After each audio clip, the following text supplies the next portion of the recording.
Hola, queridos conspiradores en casa.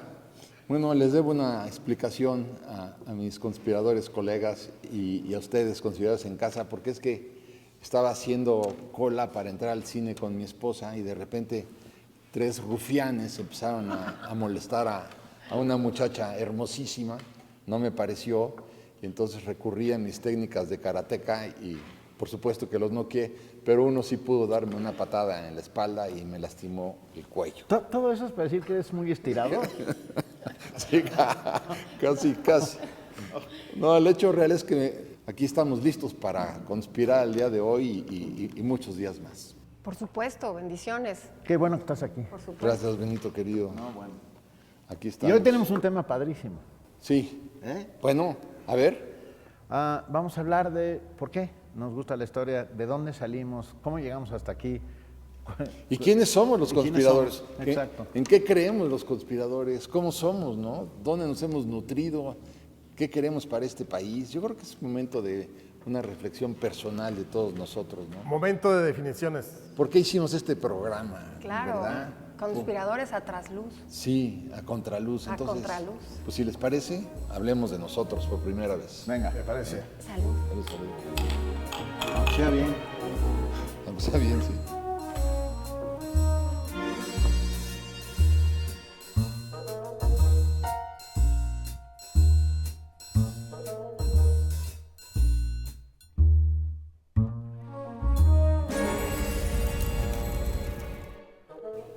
Bueno, como se trata de, como bien decía Chávez, de que pues, hagamos una conversación así a contraluz, pues, a mí me gustaría comenzar por decirles que pues yo toda mi vida quise ser escritor, pero me traicioné pues, casi la mitad de mi vida, porque pues no me atrevía, pero todo fue porque fracasé en la escuela, fui un fracaso terrible en la escuela, y fracaso no porque fuera flojo, ¿no? Sino porque estaba yo estudiando en el colegio alemán y el maestro de física, por ejemplo, se pegaba la mano extendida en la espalda y desarrollaba una ecuación en el pizarrón como si estuviera escribiendo sobre una regla, ¿no? Y yo lo veía, pero cuando lo vi con la mano extendida pegada en la espalda, yo en mi cuaderno escribí, el capitán Tormenta, ¿no? Desenvainó la espada, se puso a la izquierda apretándose la espalda y dijo, vengan aquí cobardes y prueben el filo de mi espada. Y en ese momento Martín Moreno al pizarrón, ¿al qué? Pues si yo estoy salvando a mi hermano que está allá colgado y los buitres me están comiendo los ojos, ¿no? Pues claro. Entonces el colegio alemán era muy generoso en eso porque si no sabías desarrollar la ecuación, abría el maestro el compás y te lo encajaba en el estómago. O te pegaban con la regla, o te jalaban las patillas, con lo cual pues te anulaban tu capacidad de razonamiento, ¿no? Pedagógica nazi, ¿no? Qué canallada. Una canallada, pero entonces por eso pues yo lo quise es darle gusto a los terceros y por eso estudié leyes y por eso entré a la Secretaría de Hacienda y hasta que dije esto se acabó. Se acabó en un momento con una biografía de Henry Miller que se la hace a Anaïs Nin, y Que es preciosa. preciosa, y al final le preguntan a Henry Miller, nunca la voy a olvidar, dice, Henry, ¿tú qué consejo le darías a la juventud? Henry tenía más de 80 años, ¿no? Dice, yo a la juventud le diría, escucha tus voces internas y respétalas antes de que te conviertas en un don nadie con éxito. Yo dije, hijo, yo no quiero ser un don nadie con éxito. Y por eso dije que se acabó y a las letras, y esa fue la decisión que salvó mi vida. Maravilloso. Yo quería ser biólogo marino, pero en una casa en donde todos eran escritores. Era ¿Sí? complicado. Sí quería ser biólogo marino. Pero Sí. te pesa. ¿De veras? Por culpa de Jacques Cousteau, ¿recuerdan? ¿cómo no? Claro. La beluga bebé avanza, Sí. todas las cosas. Entonces, era el mundo que a mí me llamaba mucho la atención, pero luego me di cuenta que la ciencia y yo, y particularmente las matemáticas, no estábamos. En cambio, en casa... Pero de biólogo marino, ¿qué tienen que ver las matemáticas? Es que, bueno, también la ciencia, las matemáticas, etcétera, todas las ciencias en general. Y bueno, en casa se hablaba de literatura todo el tiempo y era como un paso lógico, o sea, todo el tiempo hablando de literatura, rodeados de libros, hablando con gente. Y de historia, ¿no? Y de historia. Y la importancia de la historia en nuestra vida, y particularmente la historia con minúscula. Mi padre nos dejó muy claro siempre la importancia de recordar nuestras propias historias, la historia familiar, la historia del entorno, esas pequeñas historias que si las olvidas acabas desdibujándote tú mismo. Entonces yo creo que por eso es mi amor a la historia y a la literatura, por supuesto. ¿Y te arrepientes de no ser biólogo marino? No, la verdad no, porque lo soy. Porque puedo hacerlo en cualquier momento.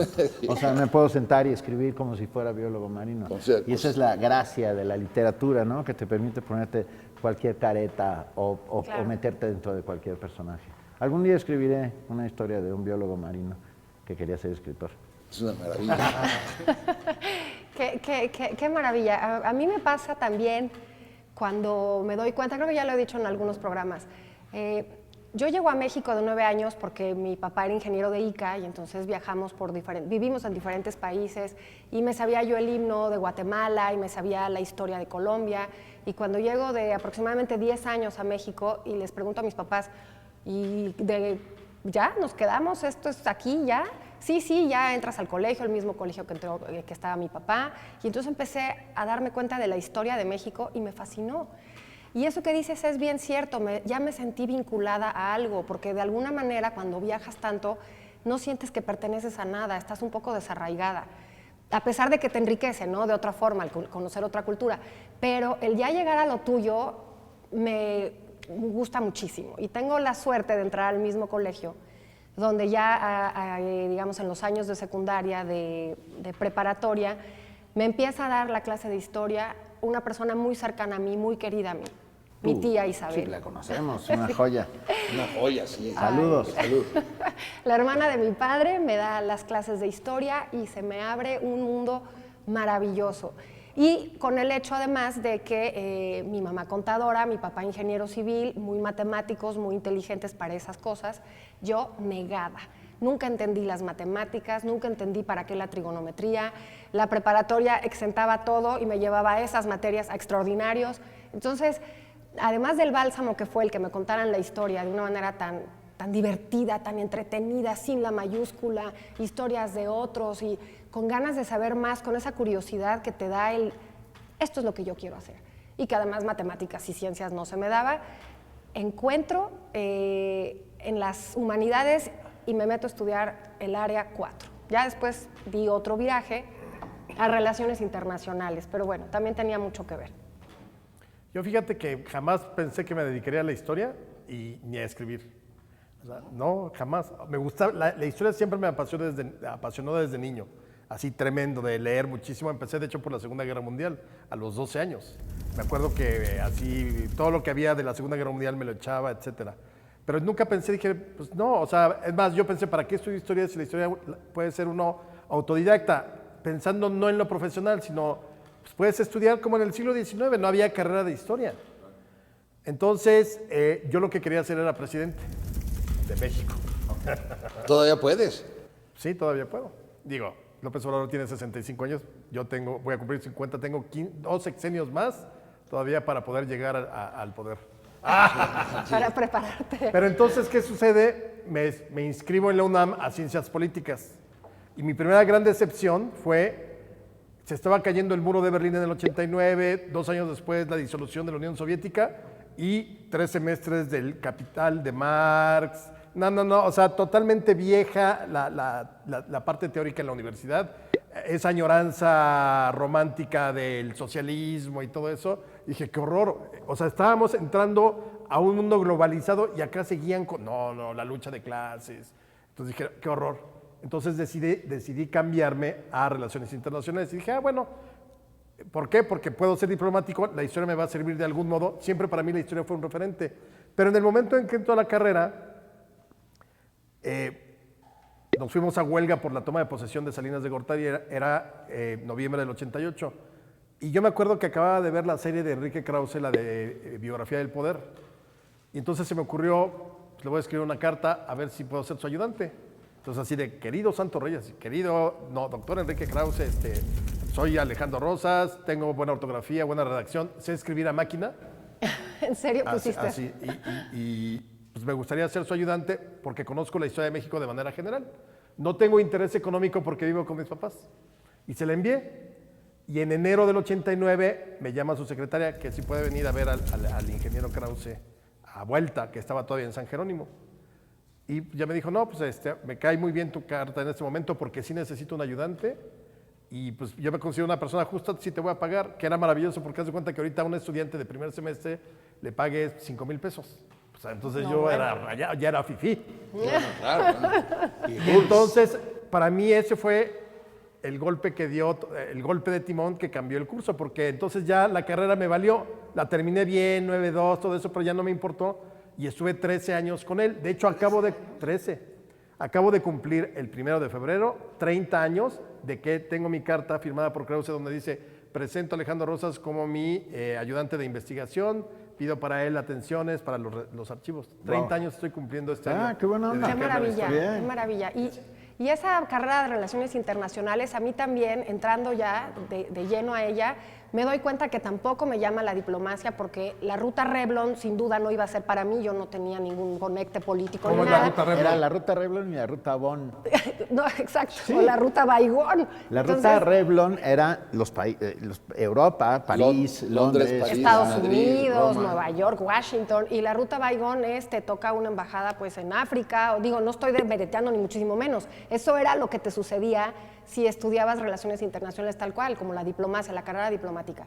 Y le tenía yo muchísimo respeto al examen de la Matías Romero, admiro profundamente a los diplomáticos de carrera, pero no me parece correcto los diplomáticos políticos que de un plumazo te quitaban el puesto. Entonces, no era lo mío, hago una síntesis de las clases históricas y en 2 años la termino con una tesis que ya se las he enseñado aquí, sobre 800 años del conflicto entre protestantes y católicos en Irlanda del Norte.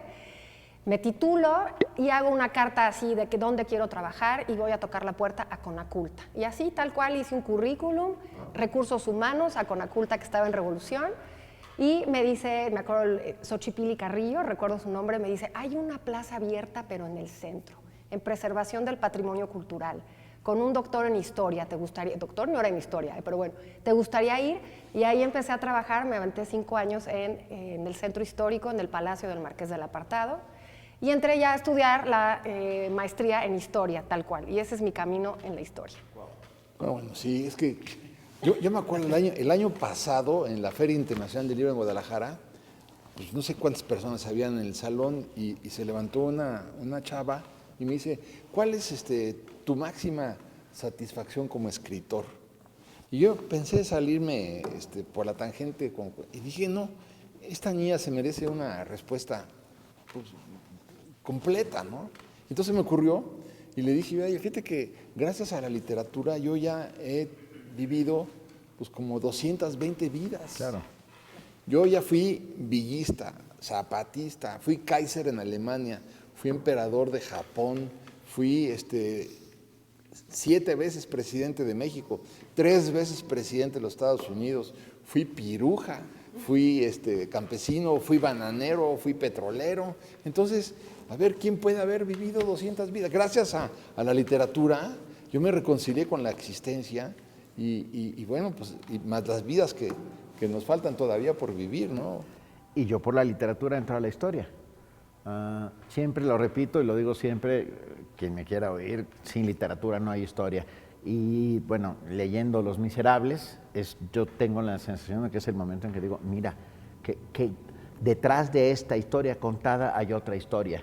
Y es como vas avanzando, ¿no? Como vas descubriendo. Leí El Dios de la lluvia. Llora sobre México. Llora sobre México, de Laszlo, que me dejó también. A mí también es de mis novelas de Fíjate, Chavo, fíjate, me encantó eso. Fíjate. Otra que a mí así que dije, puta, es que este es ya el gusto por la historia, pero todavía tendría 14 años, porque cambié la historia de México después de la Segunda Guerra Mundial a los 13, 14, porque mi abuelo había escrito un libro sobre su papá, que había sido coronel en la Revolución y había muerto, que se llama 50 años después o La Revolución en Casa. Entonces cuando lo leí dije, ¡ay, padrísimo! Y entonces le empecé a escribir a mi abuelo, me encantó la historia de mi bisabuelo, y me empezó a mandar libros de historia de México, y así es como cambié de la historia mundial a la historia Maravilloso. mexicana a los 14. Qué maravilloso. Salud.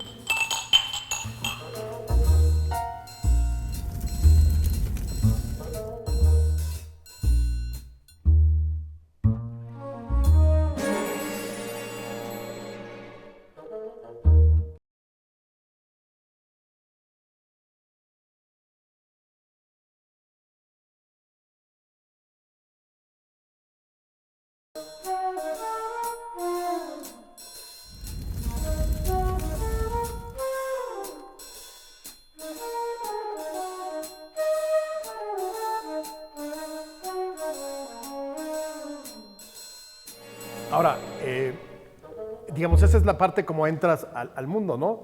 Ya estando con Krause, pues ahí hice investigación, ahí sí me metí a archivos, ahí sí fui a fondos documentales, a bibliotecas, y pues realmente fue mi. Y ahí te diste cuenta que eso era lo tuyo. ¿Qué? Porque además estaba ganando, o sea, podía dedicarme a eso ganando dinero en lo que me gusta. O sea, un sueldo. Qué maravilla. Y luego hice una cosa similar con el Reforma, le empecé a escribir a mi amiga, bueno, no era mi amiga en ese entonces, hoy lo es, que era la editora de cultura Dinora Bazáñez, y le decía, oye, ¿te puedo mandar un artículo de historia, de curiosidades? Sí, órale. Y así empecé a meterme al periódico hasta que me dieron una pequeña columna que se llamó Relicario, que eran 2.500 caracteres y de cualquier cosa, o sea, la primera perra que vino con los españoles en 1518 con Juan de Grijalva, el primer elefante en la Nueva España, Madero volando en avión, o sea, puras curiosidades, se llamaba Relicario. Y entonces de ahí ya empecé a escribir y me gustó. No, bueno, a mí me costó un mundo hacer Polvo, que es la que está metida en medio de la buenísima. Guerra Cristera, y conforme iba avanzando, Claro. me iba metiendo en cada vez más líos, porque a mí lo que me gusta son las novelas intrincadas, complejas, novelas río, donde pasan cosas. Entonces, claro, con la lógica, yo soy un lector, Claro. y entonces como lector estoy exigiéndome a mí mismo lo que pido a Sí, otros, sí, ¿me sí, explico? sí. Entonces, no puede ser. Aquí hay que contar la historia no solo de esto, sino del Ayuntamiento Socialista de Acapulco del 25. No, pero bueno, ya que estamos en eso, hay que contar la historia de los inicios de la antropología criminal en Turín. Yo estuve 4 años como loco trabajando en esa novela, que al final me dio una satisfacción inmensa. Claro, pero a lo que voy, tú te metes a la historia. Yo ya estaba en Desde la historia. literatura. Entonces yo me eché Sangre y Fuego en 8 meses. No, yo Porque tardé además, y 4. además el maderismo, yo he bebido de las aguas del maderismo prácticamente desde el 89. O sea, realmente lo conozco, Bien, sé muy dónde bien. buscar, sé Ah, quién no. es Madero, he estado en las reuniones de la familia Madero, que son cada 5 o 7 años. O sea, entonces fue una parte muy fácil. Claro, tuve que estudiar para precisiones, pero también creo que eso es lo importante. Al final una novela histórica no es historia, es una novela. Yo estoy totalmente de acuerdo contigo, y ahí es donde encuentras el gozo, tanto al escribirla como el lector, porque el que desarrolles un personaje que no es el de la historia, sino uno en el marco es maravilloso. Y a mí me pasó con una novela muy conocida, Arráncame la vida, la leí muy pequeña y me pareció maravillosa. Bueno, Andrés Asensio todavía a veces sueño con él. Qué cosa, imagínate, un personaje además malévolo, malísimo, Sí, bueno.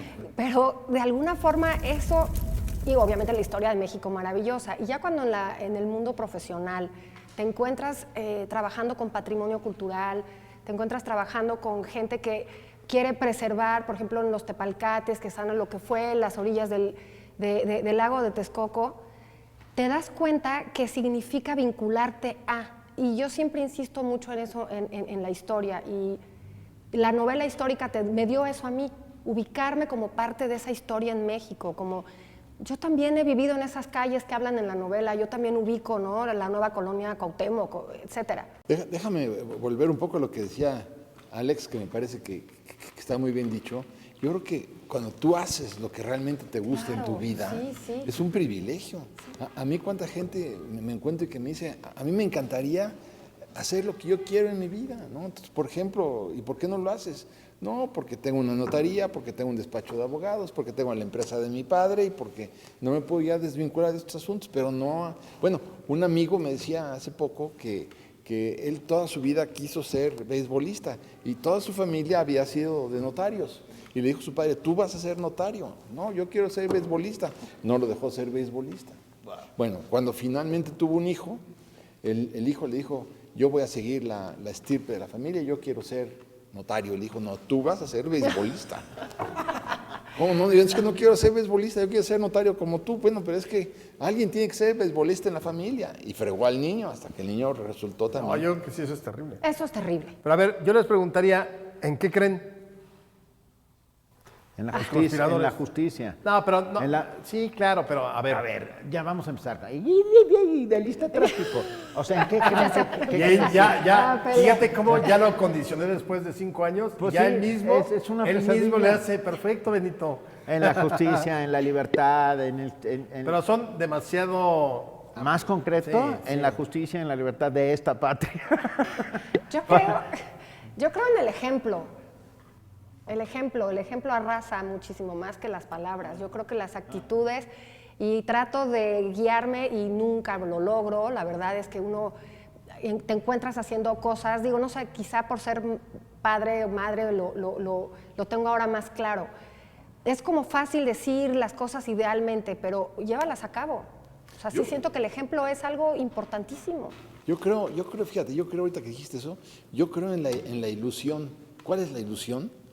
La ilusión es tener un día en este país un Estado de Derecho. O sea, yo lucho todos los días que puedo en mis columnas, en mis conferencias, en mis novelas, en mis intervenciones en la radio, en la construcción de un Estado de Derecho, porque de ahí se deriva todo un sistema de bienestar, de justicia, de superación personal. Yo creo que la clave del desarrollo de un país, es el Estado de Derecho. Para mí, mi ilusión, y de ahí nutro mi energía, mi fuerza, mi coraje, es un día poder decir, en México hay un Estado de Derecho cuando nunca lo hemos tenido, ni lo tenemos ahora mismo. Entonces, esa es, ¿en qué creo? En la ilusión. Pero yendo más a fondo hacia adentro de uno, creo en que no hay que creerse nada.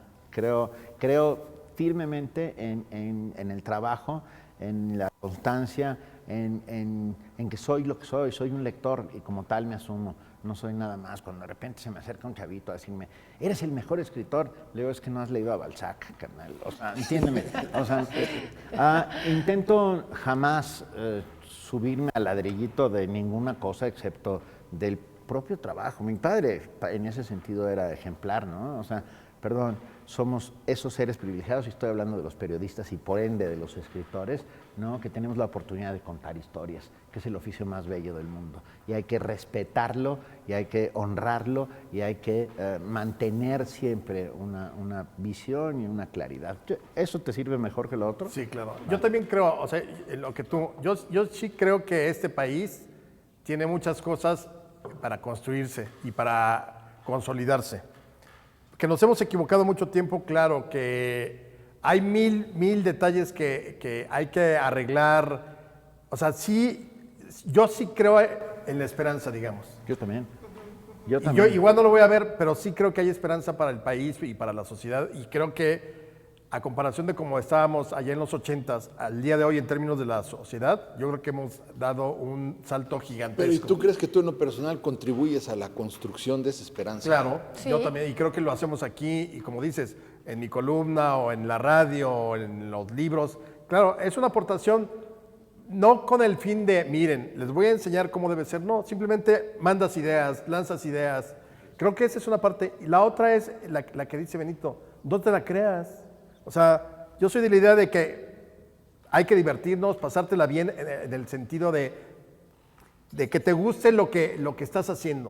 Volviendo un poco a lo que decía Benito, que sí impresiona, cuando le dijiste que no has leído a Balzac, cuando los periodistas me dieron el Premio Nacional de Periodismo, pues se lo daban al mejor reportaje, a la mejor fotografía, a la mejor entrevista. A mí me lo dieron por artículo de fondo, que era Hermano, debo matarte, la publiqué 15 días antes de que asesinaran a Colosio.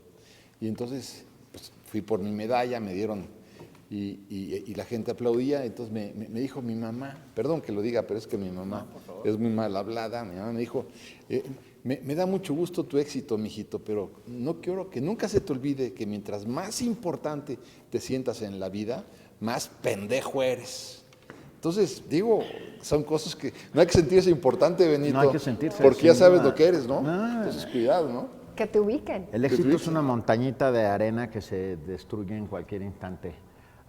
Entonces, bueno, lo único que hay que hacer es predicar con el ejemplo, o sea, honrar, insisto, tu trabajo. Honrar. Y preguntar Honrarlo.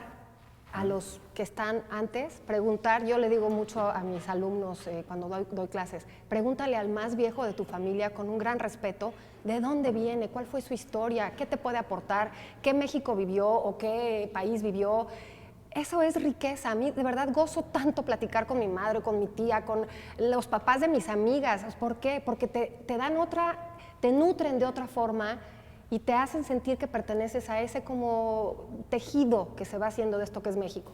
A mí me parece lindo. Cuando me pregunta, bueno, y si tuvieras que resumir en 2 palabras tu vida, pues yo digo, yo trato de explicar a México, desde mi punto de vista, ¿no?